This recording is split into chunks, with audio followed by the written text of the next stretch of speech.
So recently, our king of YouTube, my boy Pewdiepie, dropped yet another diss track on T-Series, bringing up a lot of new points against them. I've been asked multiple times if these allegations are true, so I took it upon myself to find out.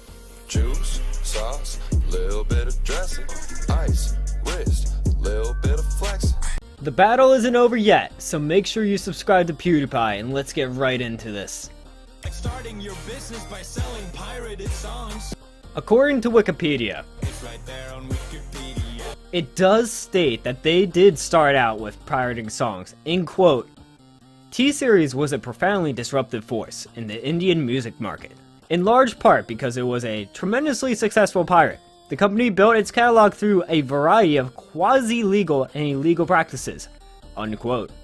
I also don't want to skim over the fact that right after it says they stole movie scores before they were released, so they could release them first.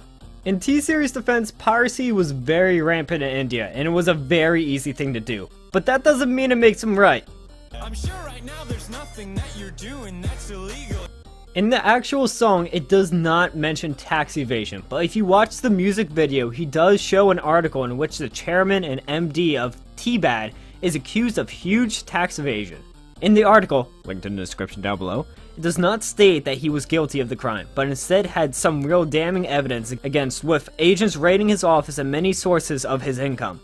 But without actual sentencing, sadly we cannot officially use this against Pewds. I'm certain that you haven't had collusions with the Mafia. Okay, if you were like me when you heard this for the first time, you probably thought he was making it up, just for the meme. But let's actually see. So the founder of T-Series, oh boy, Gilsham Kumar, one day went to his place of worship without his bodyguard because his bodyguard was sick. So all was going well till Kumar left, in which as he was nearing his car, he got a revolver to his head and then popped in front of everyone. It says in the article that it is suspected that he was killed by the Mumbai underworld because he never paid up on protection money that he promised.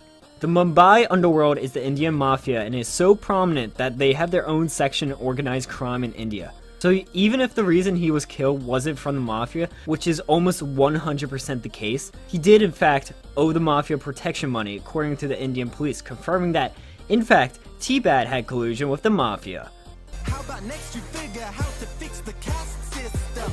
To briefly explain, the caste system is the social class pyramid in India that keeps the poor poorer and the rich richer. So that's the basis of that. If you want more information, I'll leave the link in the description. Had a problem with me telling them to hold their defecation. So in the end, I think we could all agree that Pewds has had their fair share of a shaky past. And Pewdiepie, Rumi, and Boy in the Band obviously took some time researching these things to bring them up in this song. Just make sure you subscribe to Pewdiepie. Thank you everyone for watching through the end. And if you could drop a like and sub to support me. And also if you haven't checked out Pewdiepie's, Rumi's, or Boy in the Band's channel, I'll leave them linked in the description down below, because they are super cool.